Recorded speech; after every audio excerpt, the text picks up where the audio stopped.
Have you ever felt that some of the choices you make might not truly be yours, as if certain life patterns just repeat themselves over and over, guiding your steps without you even noticing, slightly slower? Carl Jung believed that within the human mind lie invisible structures, symbolic forces, that shape our thoughts, emotions, and even our destiny. He called them archetypes, universal symbols that transcend time, culture, and story. But what if I told you that long before modern psychology, mystics, occultists, and alchemists already knew this secret and used it to access higher realms of consciousness? Short pause. Tarot, alchemy, secret societies. They all explored archetypes as keys to unlock the hidden doors of the mind and reshape the very nature of reality. What Jung revealed to the world wasn't something new. It was an ancient truth, a secret guarded for centuries by those brave enough to go beyond the visible. And today, you will discover how these archetypes influence your life without you even knowing it. And, more importantly, how you can learn to use them consciously. Since the dawn of humanity, we've told stories, and those stories repeat themselves. Heroes facing trials, wise mentors offering guidance, dark forces trying to lead us astray. These stories aren't random. They reflect something much deeper, psychic patterns that live within us.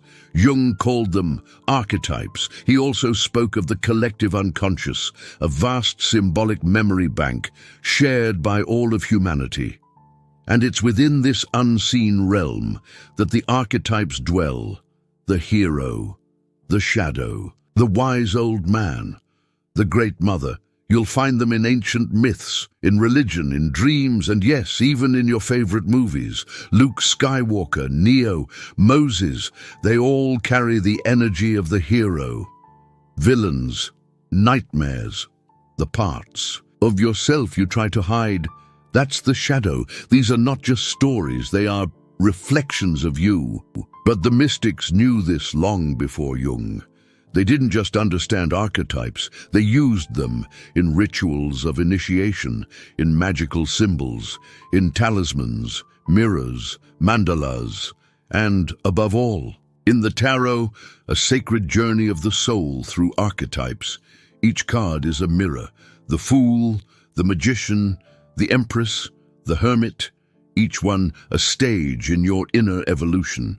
To the alchemists, turning lead into gold was just a metaphor. The real gold was the awakened self. Secret societies took this even further. Their initiates walked the hero's journey, facing the shadow, enduring trials, and emerging transformed. But this knowledge wasn't always used for good. It was also used to manipulate governments, religions, corporations. They learned that archetypes could stir emotions and guide entire populations. The king archetype is activated when a charismatic leader is treated as a savior. The shadow is projected when fear is channeled toward a common enemy. So here's the essential question. If archetypes shape our emotions, our choices, our patterns, are we really living consciously, or just reacting to invisible forces we don't even see? Think about it. You believe you're making your own decisions, your relationships, your path, your responses. But what if something deeper is guiding it all? Jung taught us something vital. Archetypes aren't passive concepts. They are active, they live inside us, and they shape our lives. Someone who's always self-sacrificing, maybe trapped in the martyr. Someone who avoids commitment and chases the new, might be ruled by the explorer or the fool. Someone obsessed with control could be dominated by the king or the tyrant. In relationships too, archetypes repeat. Those who attract manipulative partners might be locked into the victim archetype, reliving a pattern their soul is begging them to break. These forces live within you, but also all around you. Brands, governments, religions, they all use archetypes. Nike, it activates the hero. Apple, the creator.